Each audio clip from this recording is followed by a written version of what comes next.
Vous avez déjà pris 2 décisions capitales pour construire votre avenir. D'une part, vous avez choisi d'épargner. De 2, vous avez choisi la bourse comme l'un des moteurs de performance de cette épargne. Mais pour que ces choix portent leurs fruits, il nous faut ensuite une compétence clé. Savoir filtrer le vacarme permanent pour ne garder que l'utile. Pourquoi ? Parce qu'une fois en bourse, le flux d'infos, il s'arrête jamais. Chaque jour, on est soumis à de nouvelles statistiques, à des événements géopolitiques imprévus ou encore aux annonces des banques centrales. Et c'est là que le piège se referme. On a l'impression que si on ne réagit pas tout de suite, on va commettre l'erreur qui va tout gâcher. Dans cette vidéo, je ne vais pas vous commenter l'actualité. Je vais vous partager les méthodes que j'utilise pour garder le pouvoir, pour prendre le contrôle et ne pas être ballotté par ce chaos d'informations. On va sortir de la réaction émotionnelle pour entrer dans la prise de décision rationnelle.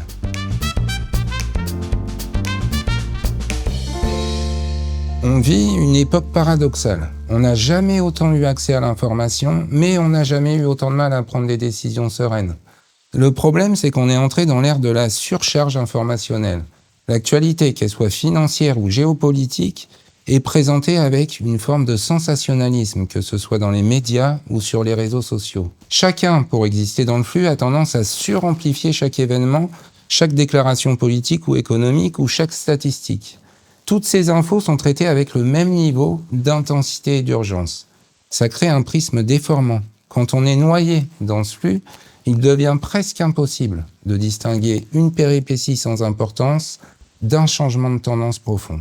Pour bien comprendre, on va regarder un graphique boursier. Alors on y voit des dents de scie permanentes, c'est ce qu'on appelle le bruit. Mais si on prend du recul et qu'on trace une ligne droite qui traverse ces dents et qui représente l'équilibre moyen sur plusieurs années, ce qu'on appelle une droite de régression, on a la tendance de fond. Et c'est là qu'intervient la notion d'horizon de placement. Soit on fait de l'investissement, soit on fait du trading, mais c'est 2 matières très différentes. Si vous faites du trading, c'est-à-dire des achats pour quelques heures ou pour quelques jours, ce qui n'est pas ce que je vous conseille, alors vous cherchez à exploiter les dents de scie, peu importe la droite de long terme. Et si vous faites de l'investissement, c'est l'inverse. Vous êtes concentré sur la direction de la droite sans vous soucier des dents de scie. C'est la différence entre s'inquiéter de chaque secousse et avoir un objectif de long terme. Et c'est là que l'abondance d'infos devient contre-productive. On se lance en bourse avec une casquette d'investisseur de long terme, mais on finit par se comporter comme un trader compulsif. C'est ce qu'on appelle le biais d'action. On a l'impression que si on fait rien face à une mauvaise nouvelle, alors on est passif ou imprudent. Alors on vend, on achète, on ajuste, on s'agite. Celui qui a les yeux rivés sur l'écume oublie la direction de la marée. Exactement. Et c'est prouvé par les chiffres. L'investisseur qui agit le moins est souvent celui qui performe le mieux sur la durée. Pourquoi ? Parce que l'agitation, elle a un coût concret. Chaque mouvement inutile, c'est des frais qui s'accumulent et c'est une fiscalité qui vient grignoter notre capital plutôt que prévu. Une étude de la Réserve fédérale américaine a utilisé un indice précis pour mesurer le pessimisme dans la presse et ses conséquences sur les performances des investisseurs particuliers. Résultat, plus les journaux publient d'articles anxiogènes, plus la qualité du jugement des investisseurs s'effondre. Le bruit médiatique nous rend statistiquement moins intelligents. Pour ne pas se faire balloter par ces mouvements en dents de scie, la première étape, c'est de revenir à notre ancre, notre horizon de placement. Si on investit pour les 15 prochaines années, alors une information qui fait trembler le marché pendant 2 jours ou même 2 semaines ne doit pas exister pour nous. Alors attention, je ne vous suggère pas d'ignorer totalement ce qui se passe dans le monde. L'idée, c'est pas de mettre des œillères, mais justement de faire un pas de recul et de regarder les choses avec une focale plus large. L'actualité, ça ne doit pas être un moteur de réaction émotionnelle, mais ça doit devenir un outil pour mesurer des tendances économiques. C'est ce qui va nous permettre de passer de la météo quotidienne au climat.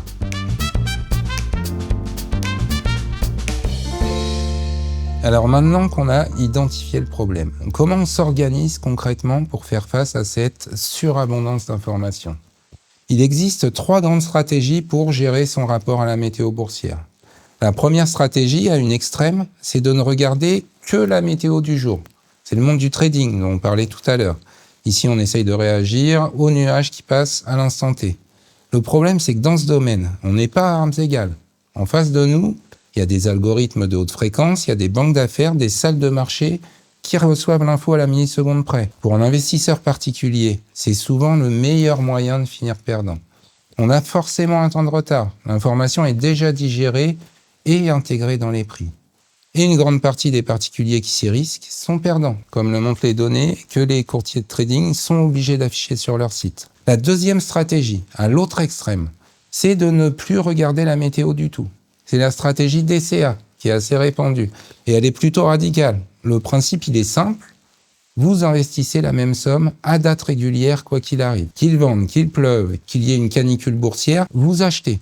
Vous automatisez tout, et beaucoup de courtiers proposent même de le faire pour vous. Par exemple, d'investir sur des ETF 100 € par mois. C'est une stratégie extrêmement puissante, car elle supprime totalement l'émotion, plus besoin de suivre l'actualité. On se base sur une seule conviction, celle que sur le très long terme, le climat boursier finit toujours par s'améliorer. On n'écoute plus le bruit. Le DCA, c'est décider une bonne fois pour toutes de ne plus réagir à chaque événement. Si vous n'avez pas le temps ou l'envie de vous plonger dans l'économie, c'est sans doute une bonne option. Il y a une limite néanmoins, ça s'adresse aux personnes qui sont en phase de constitution de leur épargne et en vue d'une échéance de très long terme. Dans d'autres situations, c'est moins pertinent à mettre en œuvre. Entre ces deux extrêmes, il existe une troisième voie. Regardez la météo, mais uniquement pour surveiller le climat. C'est le cœur de notre sujet d'aujourd'hui. L'idée, c'est pas de réagir à chaque news, mais de s'en servir pour prendre de la hauteur. On regarde pas l'info pour savoir s'il faut vendre ses ETF ou ses actions ce soir. On la regarde pour comprendre dans quel cycle économique on se situe. Est-ce qu'on change de saison? Est-ce que les taux d'intérêt sont en train de modifier durablement le paysage? C'est ce qu'on appelle la prise de recul. Utiliser le flux d'informations, non pas comme signal de vente ou d'achat compulsif, mais comme un thermomètre, pour confirmer ou ajuster sa vision à long terme. Voilà pour ce paysage de l'horizon d'investissement. Le sot s'inquiète de la pluie qui tombe. Le sage observe si la saison change. C'est ça. Et je tenais à insister là-dessus parce que pour beaucoup d'entre nous, on veut investir sur le long terme, mais on regarde des médias ou des contenus qui, sans le dire précisément, sont orientés trading. Et ça peut fausser notre approche initiale. On consomme du contenu conçu pour le sprint alors qu'on court un marathon.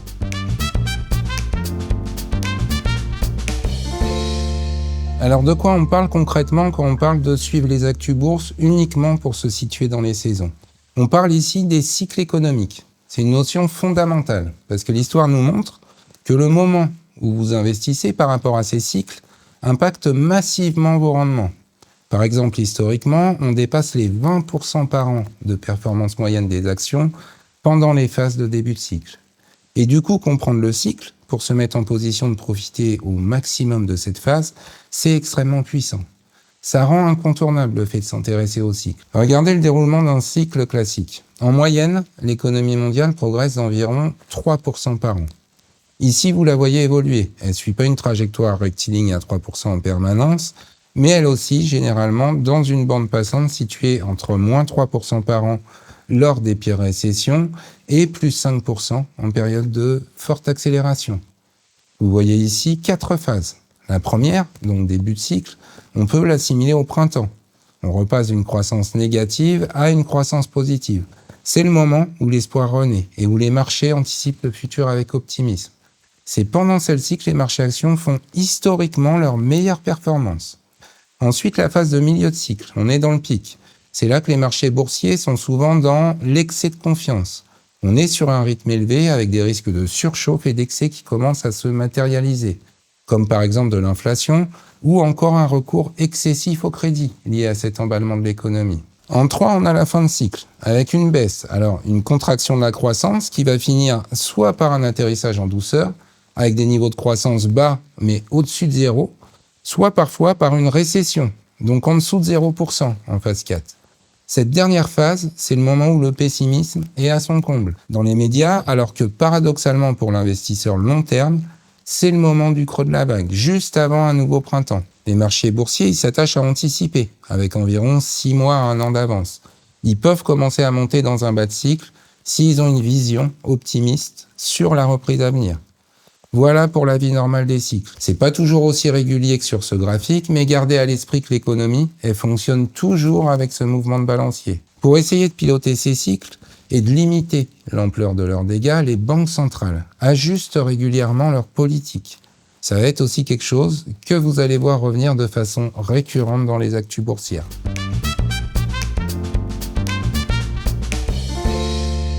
On On vient de voir donc que l'économie elle traverse différentes étapes.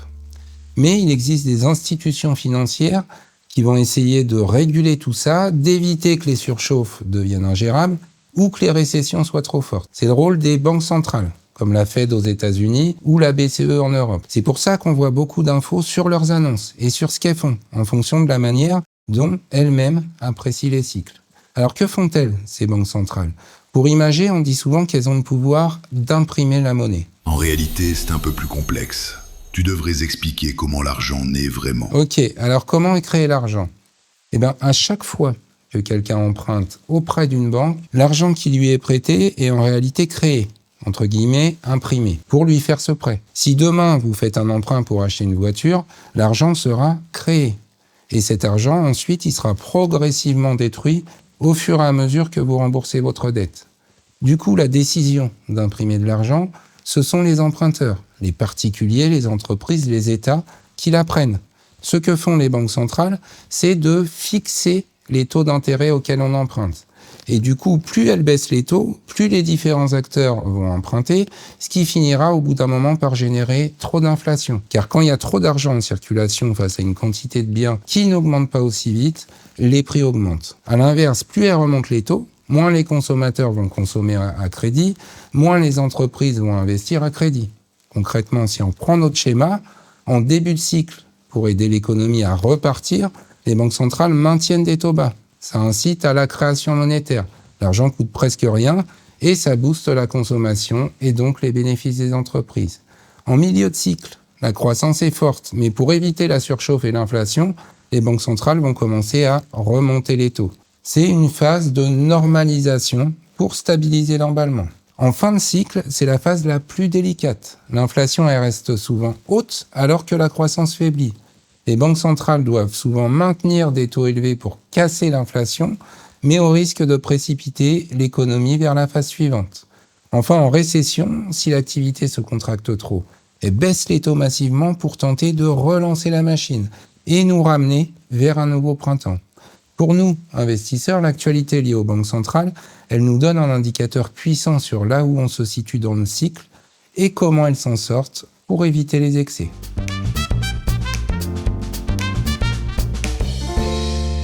Alors, si on élargit encore notre focale au-delà des cycles, la croissance économique, elle repose sur deux principaux facteurs. Combien on est, donc la démographie, et comment on travaille, donc la productivité. Alors, la démographie, c'est le paramètre le plus prévisible, mais le plus implacable. Si la population d'une zone vieillit ou diminue, comme c'est le cas aujourd'hui presque partout, ou en passe de l'être, la croissance, elle perd naturellement de la puissance. Parce qu'il y a moins de nouveaux entrants sur le marché du travail et aussi moins de consommation. Deuxième facteur structurant de la croissance, c'est la productivité. C'est notre capacité à produire plus avec autant, voire moins de ressources. C'est là que la technologie entre en jeu. Sans gain de productivité, une économie finit par stagner.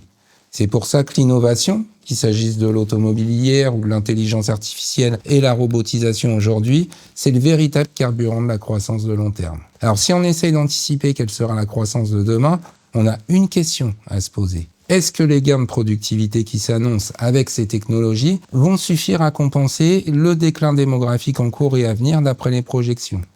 À chacun d'entre nous de se faire un avis là-dessus.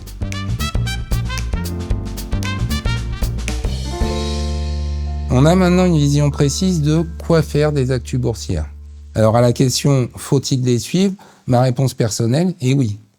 Je rappelle qu'il existe une autre stratégie, on l'a vu tout à l'heure, le DCA qui consiste à ne pas les suivre. Alors c'est une stratégie que je respecte, mais c'est pas la mienne. Alors quand je dis que ma réponse est oui, c'est pas pour surréagir et tout vendre à la moindre info anxiogène. On parle de suivre l'actualité pour au fil du temps se construire une vision claire de la situation économique. Et de temps en temps, de faire de légers ajustements de notre portefeuille. C'est ce qu'on appelle en finance l'allocation tactique. L'idée, elle est simple, vous gardez une structure de portefeuille de long terme, solide, mais on ajuste légèrement les curseurs en fonction du climat économique que nous avons appris à décrypter. Exemple, imaginons que votre profil et votre âge vous aient conduit à construire un portefeuille composé de 60% d'actions, 25% d'obligations, 10% d'or et 5% de cash. Au passage, pour ceux que le sujet de l'allocation selon l'âge et le profil intéresse, vous trouverez une vidéo dédiée sur la chaîne. Alors, on revient à notre exemple.